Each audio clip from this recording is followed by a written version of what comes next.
할렐루야. 네, 오늘의 시간에 참 좋은 우리 하나님의 은혜와 평강이 가득 넘치는 복된 시간 되기를 간절히 축복합니다. 우리가 지난 시간에 이어서 히스기야에 대해서 이제 함께 계속 나누고자 합니다. 자, 히스기야가 그 가정교육이 참 잘 됐다라고 지난 시간 말씀을 드렸죠. 그리고 히스기야는 기도하는 사람이었다라고 말씀을 나누었어요. 오늘 우리가 함께 볼 모습 속에서도 마찬가지로 히스기야가 기도하는 그러한 모습을 보여줍니다.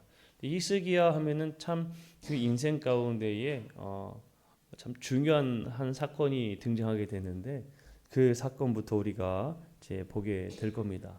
자, 지난 시간에 이어서 5번째 시간이 되겠지요. 자, 히스기야의 병과 회복에 대해서 이제 우리가 함께 나누고자 합니다. 열왕기야 20장 1절에서 11절까지 그리고 이사야 38장 1절에서 8절까지의 말씀에 나타납니다. 열왕기야 이제 20장이 보게 되면 히스기야가 목숨이 참 위태롭게 되었다라고 기록하고 있어요. 그러니까 죽을 병에 처하게 된 거죠. 우리 함께 먼저 말씀을 좀 볼까요? 열왕기야 20장 1절 말씀인데 자, 한번 함께 읽어보도록 하겠습니다. 시작. 그때에 히스기야가 병들어 죽게 되며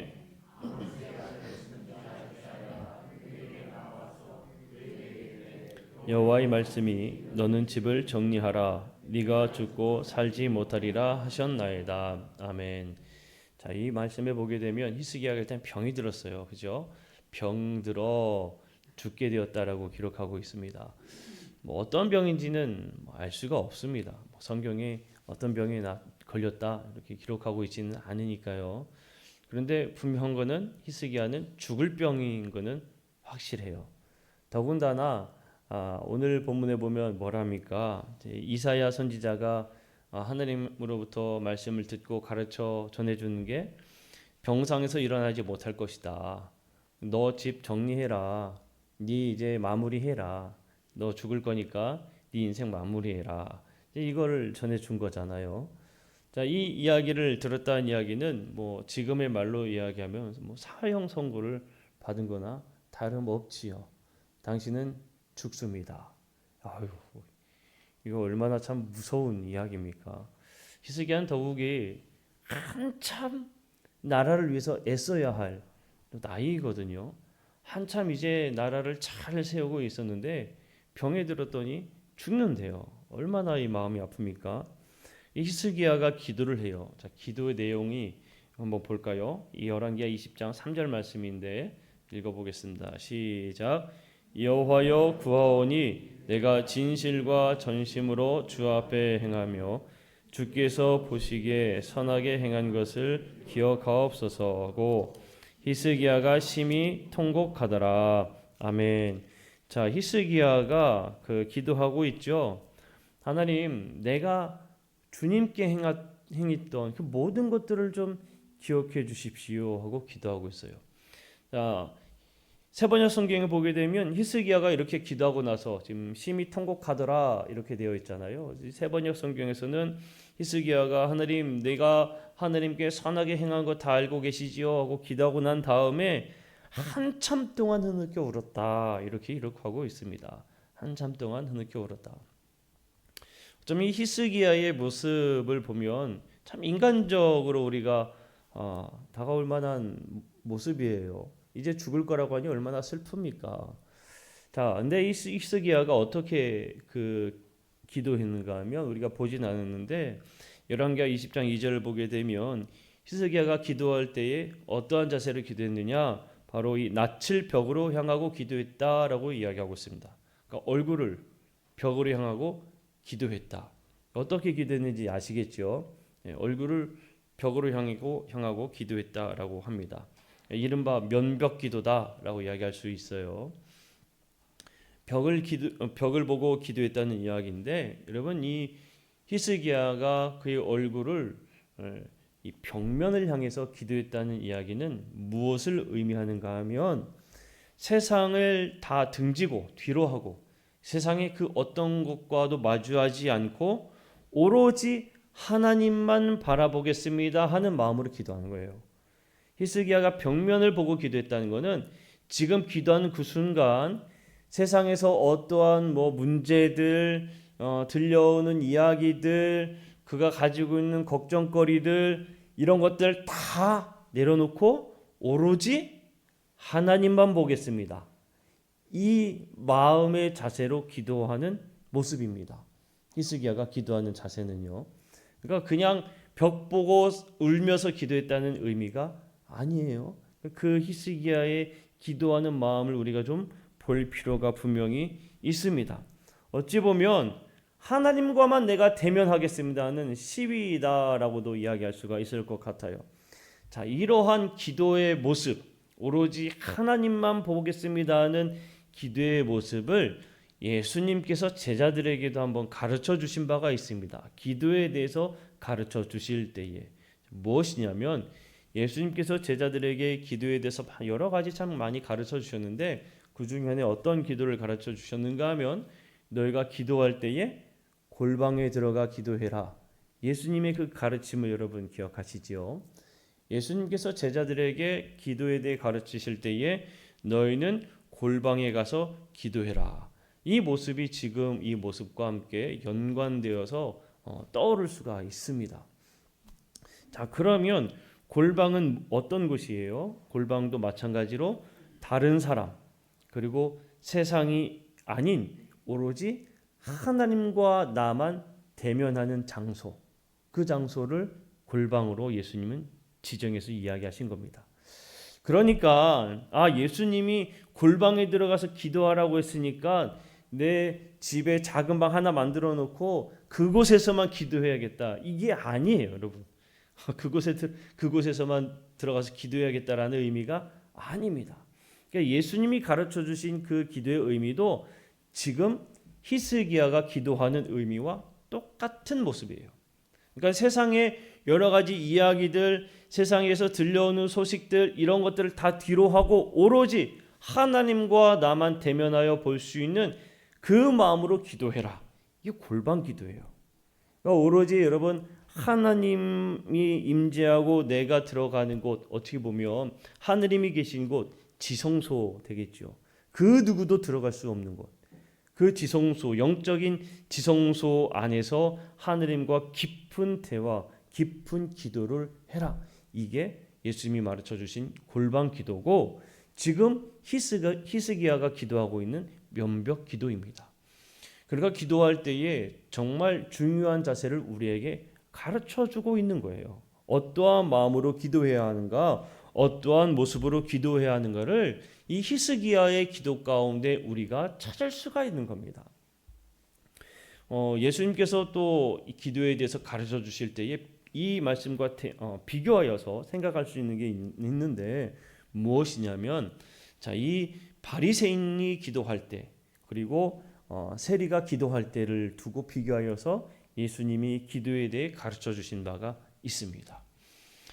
바리새인이 기도할 때에 하늘을 우러러 바라보면서 하나님 내가 어떻게 살았는지 주님은 아시지요 하면서 자신의 의로움을 다 드러내며 기도하는 그 기도를 드렸어요. 그러나 그 바리새인이 자신의 의로움을 나타내면서 기도하고 난 다음에 이 세례된 죄인이 기도할 때에 바짝 엎드려서 하나님 저는 죄인입니다. 다른 기도도 하지 않고 하나님 저는 죄인입니다. 이 기도만 했습니다. 그때 예수님께서 말씀하시죠. 어떤 기도가 옳은 기도냐. 이 죄인이 기도했던 바짝 엎드려 하나님 나는 죄인입니다. 이 기도를 말씀을 하셨어요. 이 의미가 무슨 의미겠어요? 바리새인은 남들이 보여지는 그 기도의 모습을 이야기한 거다라고 할 수가 있지요. 그러나 이 세리는 죄인된 자신의 모습, 하나님과 정말 나만 있는 깊은 대면의 기도를 보여주고 있는 겁니다.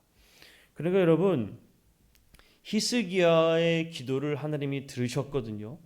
들으신 그 이유는 다름이 아니에요. 우리가 얼마나 깊이 하나님과 대면하여 기도하는가. 이게 참 중요합니다. 내가 얼마나 깊이 하나님과 대면하여 기도하고 있는가. 남들에게 보여지기 위해서도 아닌 하나님과의 그 깊은 대면을 원한다면 사실 이 본문에서 이야기하고 있는 이 면벽 기도는 장소가 중요한 게 아닙니다. 어디에 있든지 간에 어떤 상황에서든지 간에 우리가 기도할 때 그 순간 어떠한 마음으로 기도하느냐가 제일 중요하다는 거예요. 어디에 있든 이게 중요한 게 아니에요. 예수님의 골방 기도도 마찬가지라는 겁니다. 내가 어디에 있든 기도할 때에 어떠한 마음 자세로 기도하고 있느냐, 이게 가장 중요하다라는 걸 우리에게 보여주고 있는 겁니다. 자, 이 히스기야가 얼마나 간절히 기도했는지 본문에 보게 되면 이사야가 이제 히스기야를 만나서 당신 죽습니다. 집 정리하세요라고 이야기하고 돌아가는데 그 성읍 가운데 이르기도 전에, 그러니까 성전을 빠져서 나가야 되는데 그 성의 가운데도 채 가기도 전에 하느님이 이사야에게 응답하십니다. 다시 돌아가라. 응답하세요. 그러니까 간절한 기도에 하느님의 즉각 응답하는 걸 우리가 볼 수가 있죠. 하나님은 간절한 기도에 반드시 응답하신 줄로 믿습니다. 그러니까 믿음으로, 간절함으로 오직 하나님만 있다라는 마음으로 꼭 기도하시기를 바랍니다. 자, 여섯 번째, 히스기야에게 이제 15년이라는 생명을 더 허락을 받게 됩니다. 열왕기하 20장 6절에서 11절 말씀, 그리고 38장 5절 말씀, 5에서 8절까지의 말씀을 보게 되는데 히스기야가 15년이라는 생명을 더 허락받게 돼요. 근데 여러분 참 궁금한 거예요. 왜 하필 15년일까? 기도해서 하나님은 허락하실 것 같으면 더 주실 수 있잖아요. 그죠? 뭐 째째하게 15년입니까? 하나님 한 30년 뭐 그렇게 줘도 되는데 왜 15년이란 시간을 주신 걸까라고 생각을 한번 해보게 돼요.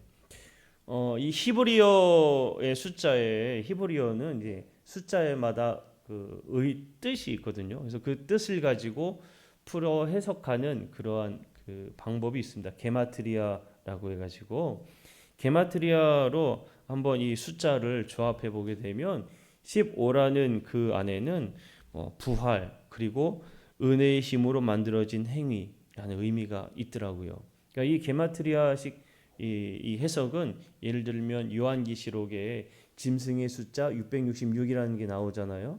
이러한 이것을 게마트리아로 해석하게 되면 666이 다름이 아니라 네로 황제를 지칭하는 것임을 알 수가 있거든요. 이러한 해석을 보게 되면 15년은 하나님께서 히스기야에게 선물로 주신, 정말 은혜로 주신 시간이구나라고 생각할 수가 있습니다. 자, 이사야 38장 5절 말씀인데 한번 넘겨주시면 한번 같이 한번 읽어보겠습니다. 시작. 너는 가서 히스기야에게 이르기를 네 조상 다윗의 하나님 여호와께서 이같이 말씀하시기를 내가 네 기도를 들었고 네 눈물을 보았노라.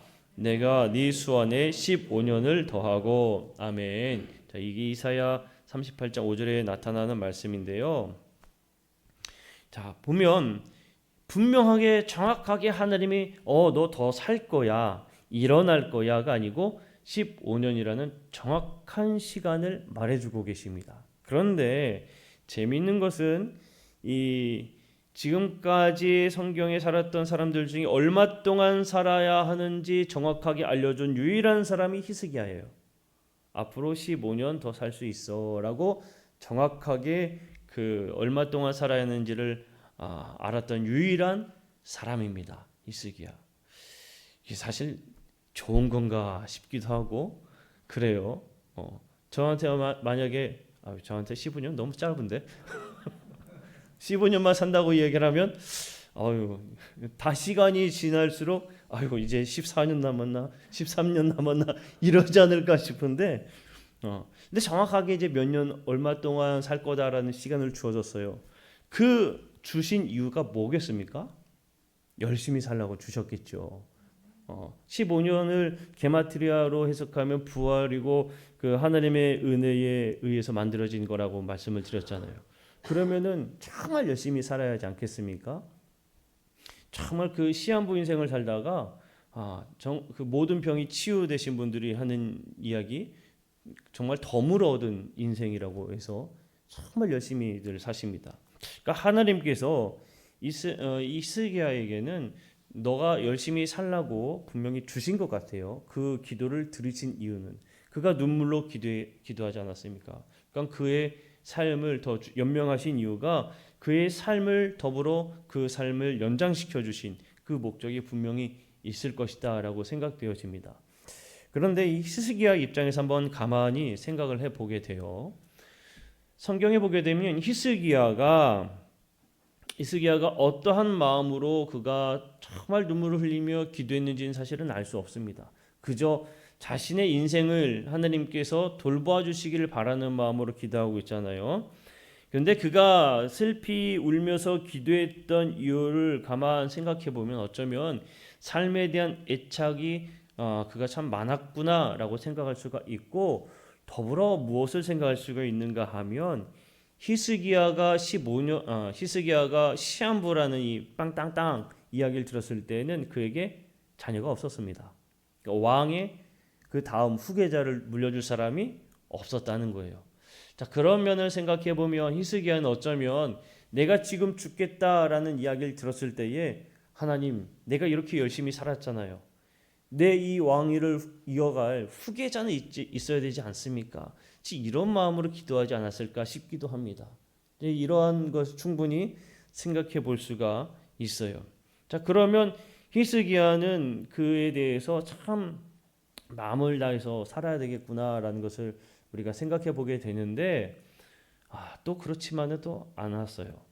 그리고 자, 보세요. 지금 분명히 하나님께서 히스기야에게 말씀해 주셨고, 더군다나 15년이라는 정확한 시간까지도 말씀해 주셨는데, 히스기야가 이 이야기를 들었을 때에 아멘, 믿습니다, 감사합니다, 할렐루야 한 게 아니에요. 히스기야는 그 이야기를 들었을 때에 뭐라고 이사야 선지자에게 말했는가 하면 어떠한 증표가 있겠습니까? 라고 물었어요. 증표를 요구했어요. 어떠한 증표? 내가 더 살 거라는 증표를 보여달라는 거죠. 사실 증표를 보여달라고 말하고 있다는 것은 한편으로 무엇을 의미하는 걸까요? 믿음이 없음을, 의심이죠, 의심. 의심과 믿음 없음을 보여주고 있구나라는 것을 우리가 알 수가 있습니다. 사실 이러한 히스기야의 이 모습은 여러분 우리하고 참 우리를 이제 비유해서 한번 생각해 보세요. 많은 면이 우리에게 참 닮은 것 같아요. 저만 닮았는지는 모르겠지만 하나님 앞에 열심히 기도하면서 응답이 있음에도 때로는 어떤 확실한 징표가 있으면 좋겠다는 우리의 연약함이 있잖아요. 의심하는 마음. 그런데 하나님께서는 또 여기에 대해서 응답해 주십니다.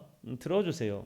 어떤 걸 이야기하는가 하면 이 해 그림자, 해시계 같은 거 같을 것 같아요. 해 그림자를 10도 나아가게 할까요? 물러가게 할까요? 이야기합니다. 그러니까 히스기야는 10도 나아가는 것은 쉬운 일이니 뒤로 물러가게 해주십시오 라고 이제 요청을 하죠. 그래서 정말 그 해의 그림자가 10도 뒤로 물러가게 됩니다. 이 이야기는 자연 섭리를 완전히 거스르는 거예요. 여러분 지구가 자전하지 않습니까? 공전하고 돌아갔다는 거는 그게 갑자기 잠깐 거꾸로 돌았다는 거예요. 이건 있을 수가 없는 일입니다. 초자연적인 일인 거예요. 그러니까 하나님만 하실 수 있는 일인 거죠. 근데 왜 이 이야기를 기록했을까 가만 생각해 보면 세상의 모든 것들의 주관자 되신 하나님이신데 초자연적인 것까지도 하나님이 만지시는데 하물며 사람의 그 생명 정도는 하나님께서는 별거 아니다라는 것을 보여주고 있구나라는 겁니다. 그러니까 여러분 우리가 가끔씩 놀라운 기적을 보지 않습니까? 어떻게 이런 일이 일어날 수 있을까? 의학적으로도 설명이 안 되는 일들이 가끔씩 정말 일어나요. 하나님의 은혜로 그 병들이 치유되는 일들도 일어나요. 그게 온전히 하나님의 역사로 이루어진 줄로 믿습니다. 이러한 일들이 초자연적인 일들에 대해 고백하는 고백들이 성경에 참 많이 등장합니다. 하나님은 그 모든 것들을 거스르는 놀라운 능력의 하나님 되십니다라는 고백들이 나타나요. 자, 하나님께서는 이렇게 믿는 사람들의 눈물의 기도를 들어주신다는 것을 우리가 알았습니다. 자, 히스기야에게 15년이라는 이 시간이 발생했지요. 자, 그런데 7번째 15년 동안 무슨 일이 일어났는가를 우리가 잘 살펴볼 필요가 있습니다. 15년은 하나님께서 더 주신 건데 그 15년을 어떻게 살아야 하는가를 우리가 이제 또 보게 돼요. 히스기야를 통해서.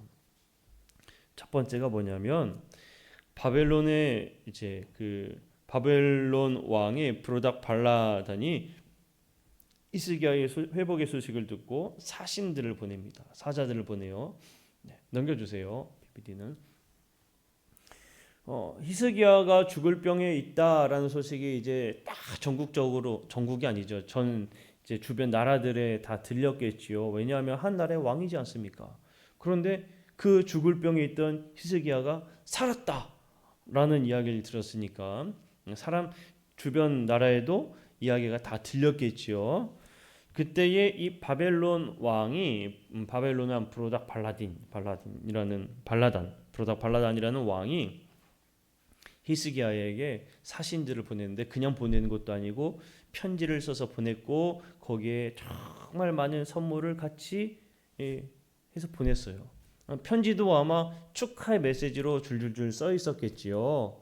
축복하는 말 이야기들이 써 있지 않았을까요?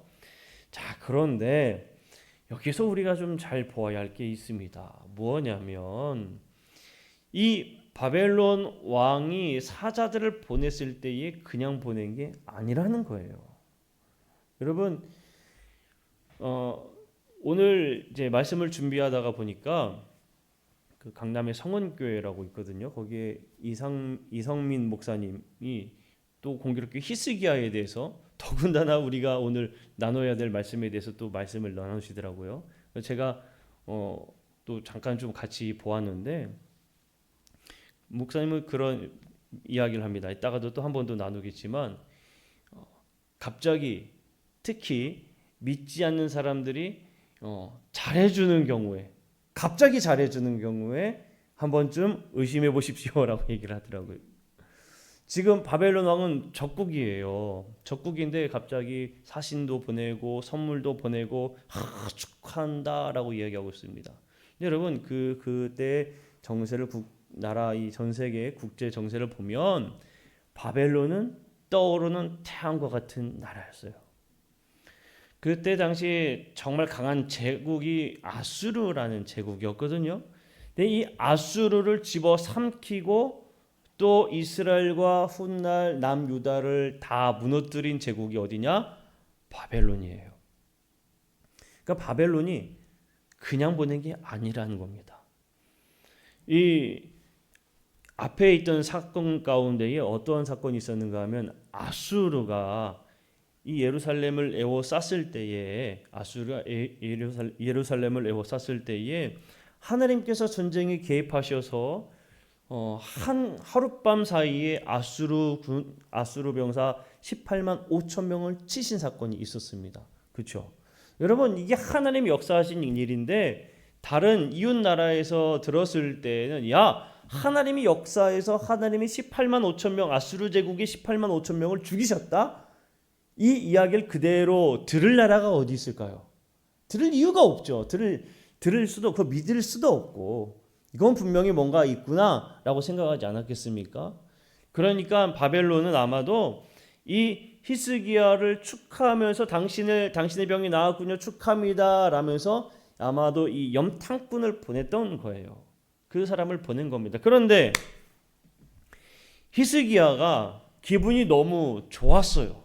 사람이 신중해야 되는데 그 기분이 너무 좋을 때에 실수를 하게 되지요. 히스기야도 그랬습니다. 자기가 15년을 더 산다는 것에 대해서 더군다나 저 바벨론 제국이 이렇게 선물까지 보내면서 축하해주고 있으니 얼마나 기분 좋았겠어요. 히스기야가 결정적인 잘못을 저지르게 되죠. 이사야 39장 2절 말씀인데 우리 한번 읽어보겠습니다. 시작. 히스기야가 사자들로 말미암아 기뻐하여 그들에게 보물 창고 곧 은금과 향료와 보배로운 기름과 모든 무기고에 있는 것을 다 보여주었으니 히스기야가 공중의 소유와 전 국내의 소유를 보이지 아니한 것이 없는지라. 아멘. 자, 저 말씀을 보면 한마디로 무엇을 보여주었다라고 할 수 있을까요? 그 유다 나라 자체를 보여준 겁니다. 지금 현재 유다라는 나라가 국방력이 어느 정도인지, 그리고 그 나라가 경쟁력이 어느 정도인지를 다 보여준 거예요. 보세요. 보시면은 무기고에 있는 것도 다 보여줬다고 하고 있죠. 창고에 있는 것도 다 보여줬다고 했죠. 그러니까 사실 이 남유다는 국력이 그렇게 강한 나라는 아닙니다. 아수르가 물러가게 된 것도 하나님이 임재해서 하나님의 역사로 그게 그 아수르 제국이 물러간 거 아닙니까? 그러니까 이 무기고를 보여준 순간 희마리는 하나도 없는데 차인 거는 많네? 이걸 보여준 거예요. 그 나라는 별 볼 일 없는데 진짜 알짜배기네? 이거를 그냥 고스란히 보여준 겁니다. 히스기야가 얼마나 어리석은 일이었겠어요.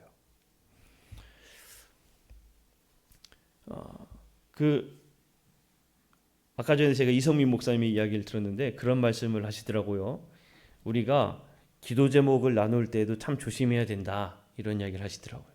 모든 걸 다 나눌 게 아니라 때로는 하나님과 나와만의 이 기도 제목을 가지고 있어야지 다 그냥 사람들에게 나누었다가는 큰 문제가 일어날 수가 있다고 이야기를 해요.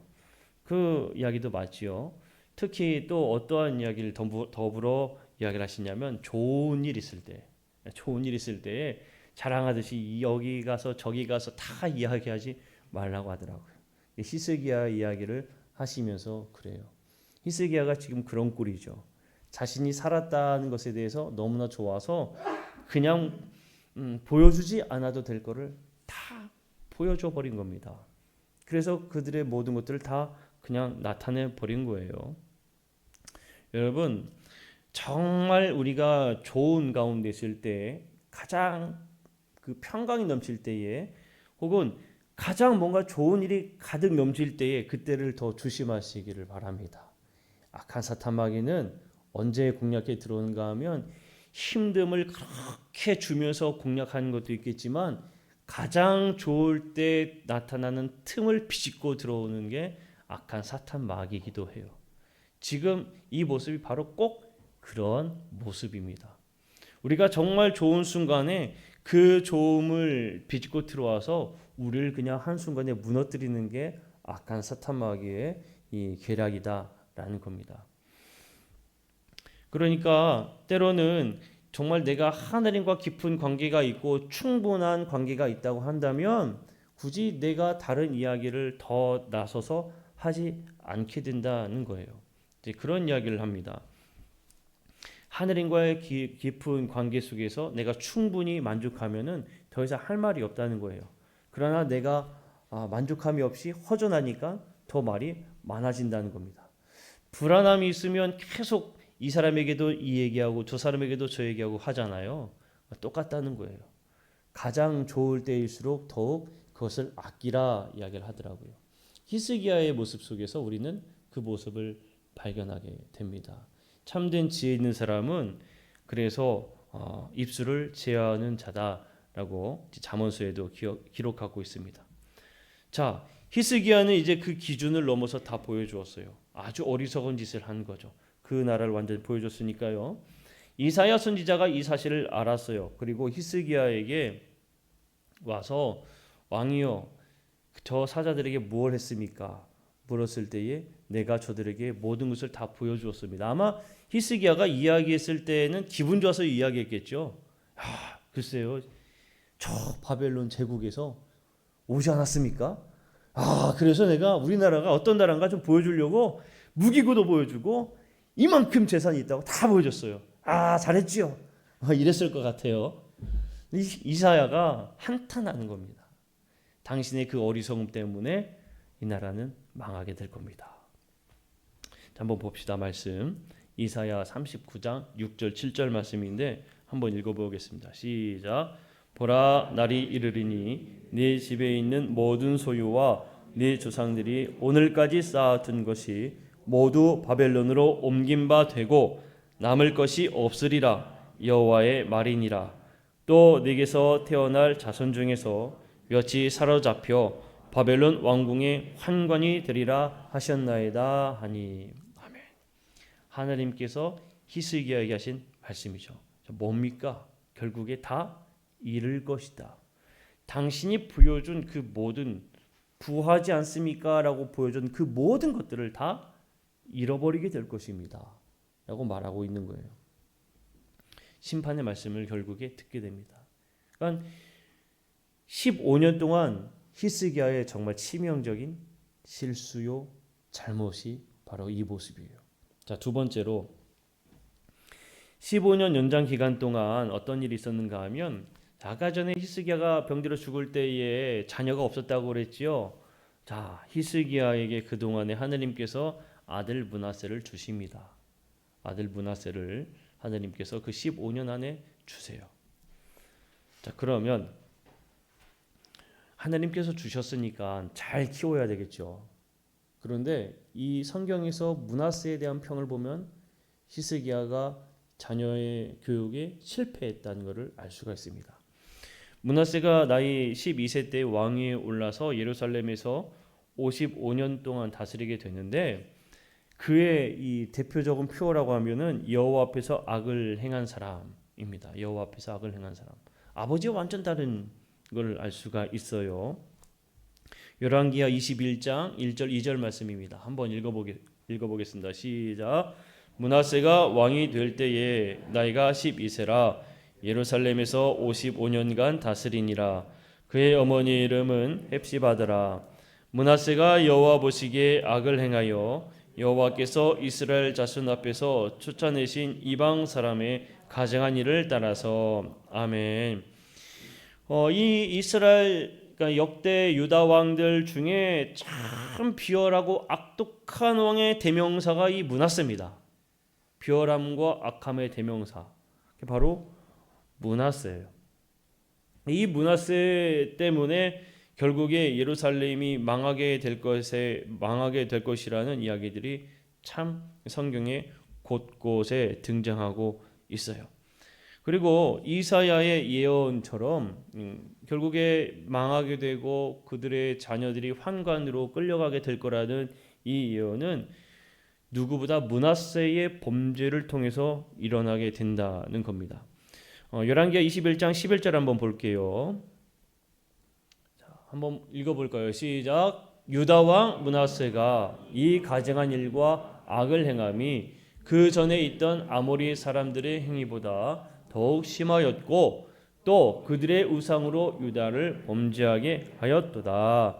아멘.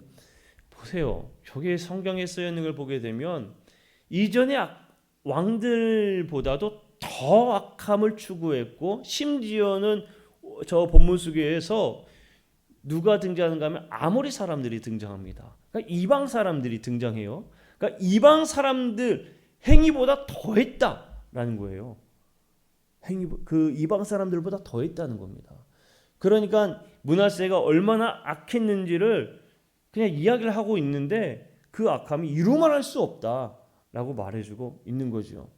그래서 그의 악함 때문에 심판의 말씀을 듣게 돼요. 열왕기하 21장 13절을 보게 되면 제가 읽어볼게요. 내가 사마리아를 잰 줄과 아합의 집을 다림 보던 추를 예루살렘에 베풀고 또 사람이 그릇을 씻어 엎음같이 예루살렘을 씻어버릴지라. 여러분 무슨 얘기냐면 사마리아를 잰 줄 아합의 집을 다림 보던 추. 사마리아와 아합 왕은 어느 나라의 왕이었습니까? 이스라엘, 북이스라엘이 악함 때문에 멸망했거든요. 그러니까 사마리아를 잰 줄은 그들이 얼마나 악함을 저질렀는가를 잰 줄이라는 의미고요. 아합의 집을 다림 보던 추. 아합이 참 죄악이 컸지요. 그 죄악의 무게를 달아보았던 추후를 이야기하는 거예요. 그거를 가지고 그 남유다를 지금 므낫세의 죄악 때문에 예루살렘을 씻어버리겠다라고 말하고 있는 겁니다. 그러니까 므낫세가 그만큼 죄악이 컸다는 걸 알 수가 있어요. 이 므낫세로 인한 심판의 이야기가 열왕기하 23장 26절 27절 24장 3절 4절 예레미야 15장 1절 4절에 보게 되면 므낫세의 죄악으로 인한 심판의 말씀들을 볼 수가 있어요. 그러니까 그만큼 므낫세가 큰 정말 죄를 지었다는 것을 우리가 알 수가 있지요. 자, 여기까지 보면 히스기야의 15년은 하나님의 선물로 얻었는데 그 하나님의 선물로 얻은 15년을 그는 실패했다는 겁니다. 실패했다. 그걸 우리가 생각해 보면 우리도 마찬가지예요. 내가 구원된 백성이 되었다는 고백과 함께 더불어 남은 인생을 살 때에 우리도 이 히스기야의 15년과 같은 삶을 살 수 있다는 겁니다. 우리도 똑같이 그 삶을 살 수가 있어요. 우리는 그 삶에 대해서 더욱더 그 하나님과의 깊은 관계를 유지하면서 신중할 수 있어야 하고, 여러분 아마 므낫세가 이렇게 악함을 가게 됐던 이유는 글쎄요, 정확하게 성경에서는 왜 그랬는지는 나오진 않는데 그가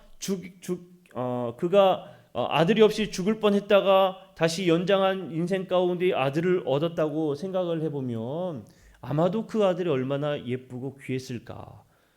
아마도 이 므낫세를 키워할 때에 하느님의 말씀으로 엄하게 키워야 되는데 그걸 실패한 것 같아요.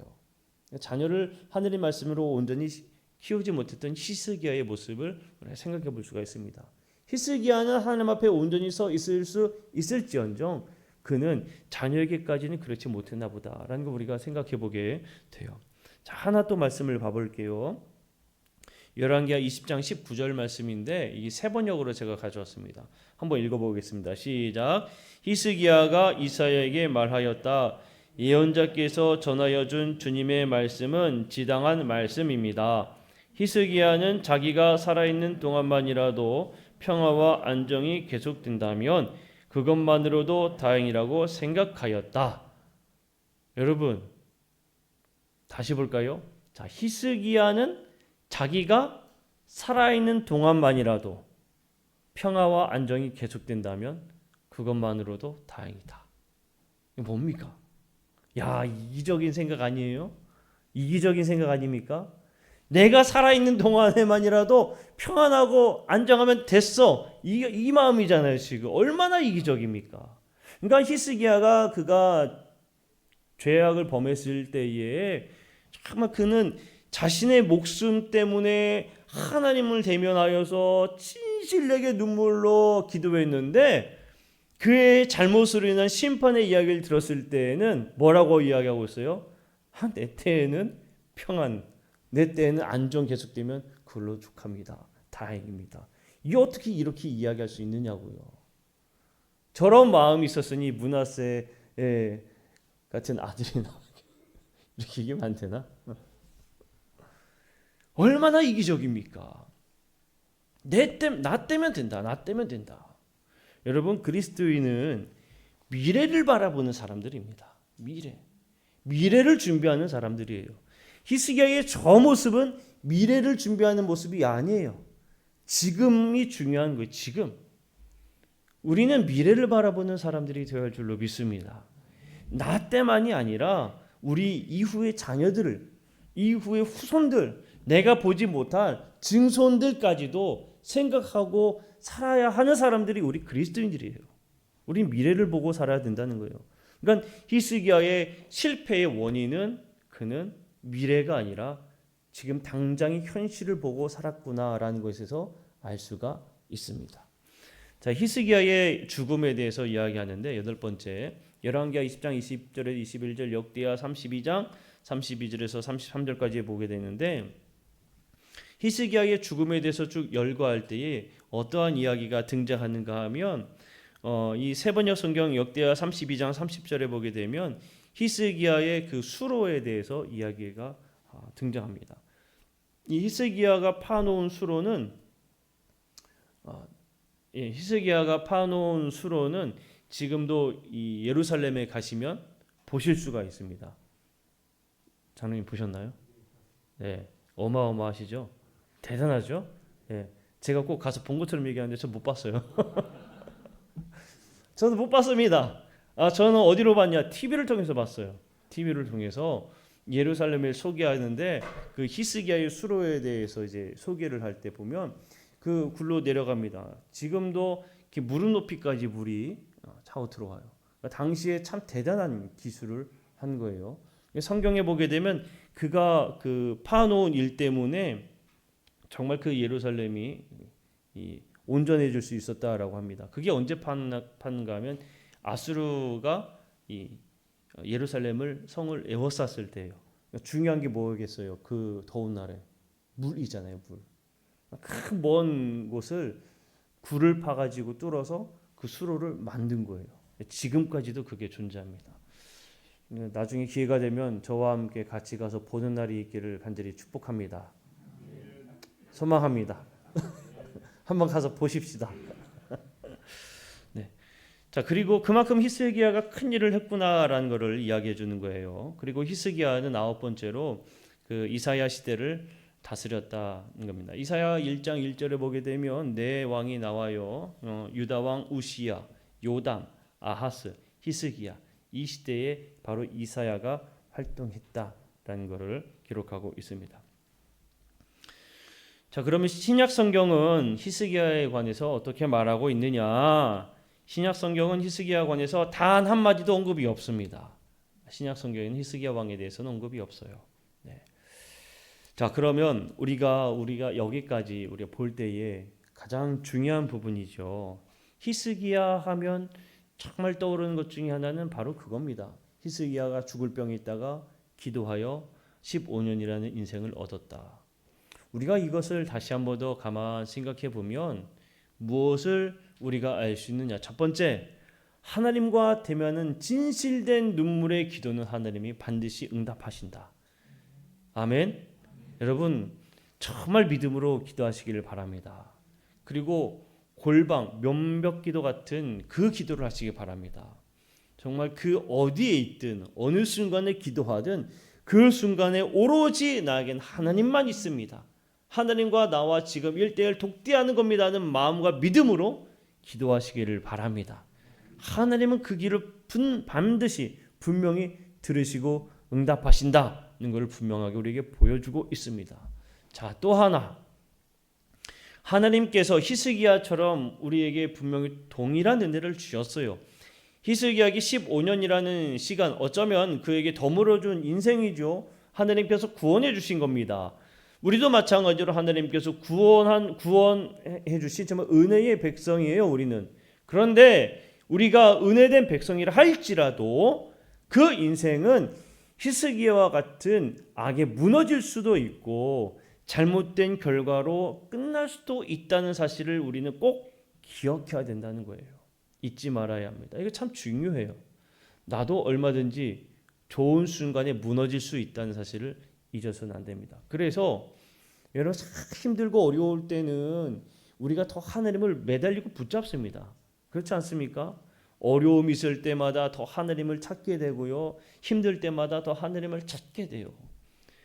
좋을 때 더 하나님을 찾기를 간절히 축복합니다. 하나님께서 은혜를 베푸셨다라는 것을 깨닫는 순간 더 기도하시기를 축복합니다.